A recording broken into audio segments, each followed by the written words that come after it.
जिस प्रकार गंगोत्री नामक जल स्रोत प्रकृति निर्मित हिमखंड से निकलती है, इसे आज ग्लेशियर भी कहते हैं, उस ग्लेशियर के बर्फ़ को किसी वैदिक शक्ति या किसी मनु महाराज ने अपने फ्रीज़र में नहीं बनाया है, बल्कि यह प्रकृति समुत्पाद के नियम से बनते हुए प्रकृति द्वारा जल के ठंड में जमने से बनी है।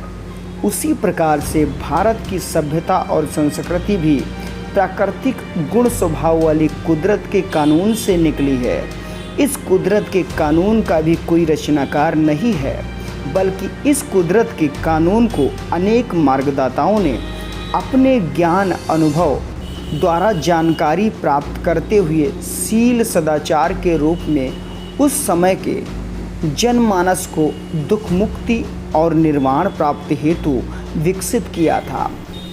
इस ज्ञान के कई मार्गदाता हुए, जिनमें कुछ का तो आज साक्ष्य और प्रमाण भी लोगों के सामने है, जिसमें उन्होंने स्पष्ट करते हुए कहा है कि मुझे इस मार्ग पर चलने से लाभ हुआ है, तुम अगर चलोगे तो तुमको भी लाभ होगा।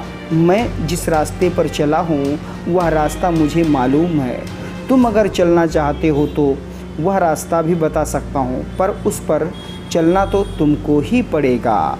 नमस्कार दोस्तों, सत्य की खोज में आपका स्वागत है। दोस्तों, वीडियो शुरू करने से पहले आपसे कहना चाहूँगा कि अगर अभी तक आप लोगों ने हमारे चैनल को सब्सक्राइब नहीं किया है तो सबसे पहले लाल वाला बटन को क्लिक करके चैनल को सब्सक्राइब कर लीजिए और बेल आइकन को दबा दीजिए, जिससे हम जो भी वीडियो बनाएंगे सबसे पहले आपको मिल जाएगा। तो आइए शुरू करते हैं।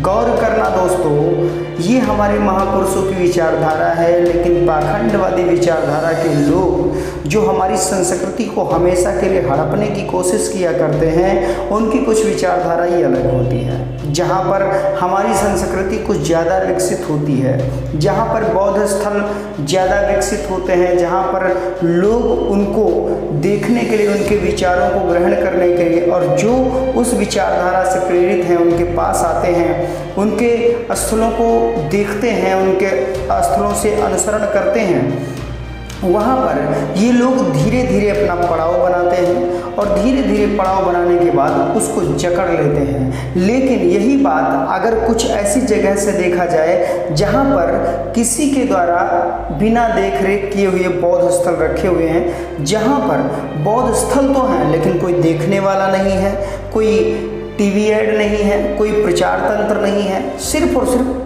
बौद्ध स्थल हैं, वहाँ पर ये लोग क्या करते हैं, इनको थोड़ी सी भी भनक पड़े वहाँ पर बौद्ध स्थल है, ये जाके तुरंत उसमें चंदन टीका ये सब कुछ लगा दिया करते हैं, जिससे ये है कि जो बौद्ध स्थल है वो इनके कब्जे में आ जाए और ये अपनी आस्था से उसका प्रभाव जोड़ सके। बड़े सोचने की बातें हैं दोस्तों। अगर इन बातों को हम समझेंगे, विचार करेंगे तो बहुत कुछ आगे कर सकते हैं, लेकिन अगर हम विचार नहीं करेंगे तो हम कुछ भी नहीं कर सकते हैं। विचार योग्य बातें आज आप लोगों को कुछ ऐसे ही एविडेंस दिखाने वाला हूँ, कुछ ऐसी जगह के बारे में बताने वाला हूँ, आप देख करके सुन करके दंग रह जाएंगे और समझेंगे, जानेंगे कि सत्य क्या है, किस तरीके से ये बुद्ध के अनुयायी बन कर के आते हैं और हमारी संस्कृति को हड़प लेते हैं और यहाँ के मूल निवासी समाज के लोगों को पता भी नहीं चल पाता है। यहाँ के बुद्ध के जो अनुयायी हैं उनमें पता ही नहीं चल पाता है। लेकिन होड़ क्या है?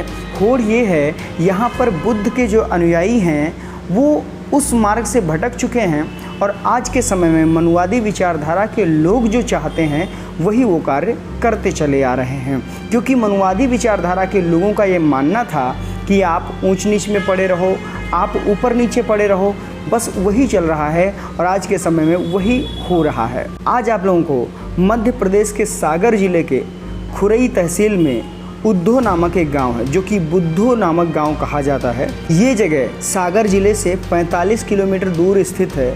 यहाँ पर अपना खुद का वाहन भी ले जा सकते हैं।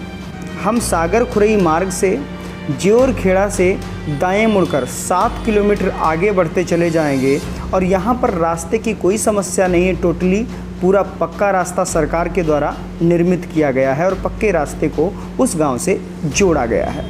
आप इस गांव की तस्वीर देखिए और इस जगह की तस्वीर देखिए।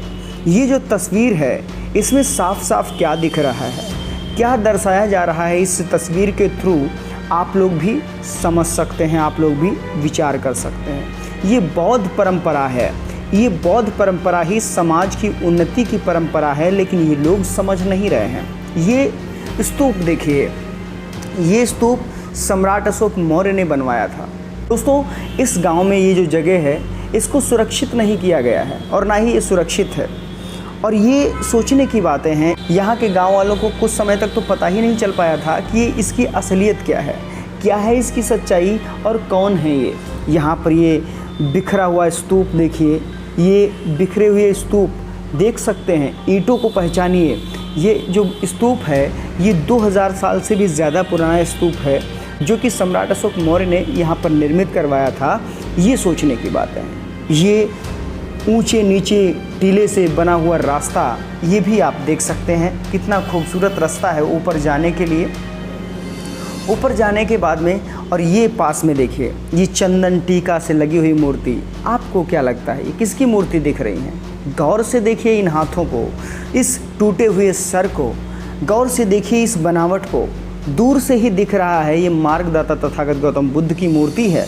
लेकिन कहते हैं ना कि पाखंडवादियों का कोई भरोसा नहीं है, वो किसी भी समय आपकी ज़मीन हड़प सकते हैं, आपकी संस्कृति हड़प सकते हैं। और यही हुआ है, जहाँ पर उनकी ज़्यादा पब्लिसिटी है तथागत बुद्ध की, जहाँ पर ये लोग अपना वर्चस्व कायम करने में नामुमकिन रहे हैं, वहाँ पर धीरे धीरे पड़ाव डाल रहे हैं और धीरे धीरे विचारधारा बदल करके, जैसे कि मैंने कई वीडियोज़ में बताया भी है, कहीं तेलिया बाबा बना देते हैं, कहीं पर त्रिलोकीनाथ बना देते हैं, कहीं पर मुंडेश्वरी बना देते हैं। आपको इस समझने की बातें हैं। आप आई बटन पे क्लिक करके देखिएगा किस तरीके से तथागत बुद्ध की अलौकितेश्वर वाली मुद्रा, उसमें किस तरीके से तथागत बुद्ध की मूर्ति को इन्होंने त्रिलोकीनाथ बना दिया है, जो कि एक प्रसिद्ध मंदिर के रूप में जाना जाता है। आपको इस समझना पड़ेगा, आपको ये विचार करना पड़ेगा। हमारी जो बौद्ध संस्कृति है यही प्राचीन संस्कृति है, लेकिन इस संस्कृति को कुछ लोगों ने खुद से जोड़ करके हमारी संस्कृति की जो पहचान है उसको ध्वस्त करने की कोशिश की है। ये हमको समझना पड़ेगा, ये हमको विचार करना पड़ेगा। आप सभी लोग इस जगह पर जाएं, मैंने पूरा एड्रेस दिया है। आप इस जगह पर जा कर के देखें, समझें और परखें और वहाँ पर कुछ अपने विचार भी रखें। दोस्तों, वीडियो कैसा लगा आप कमेंट बॉक्स में ज़रूर बता दीजिएगा। वीडियो अगर अच्छा लगा हो तो लाइक करके जाइएगा, नहीं तो डिसलाइक कर दीजिएगा। और एक गुजारिश और करना चाहूँगा, ये जो जानकारी है अन्य लोगों में तुरंत शेयर मार दीजिएगा। दोस्तों, मिलते हैं अगले वीडियो में, तब तक के लिए नमस्कार।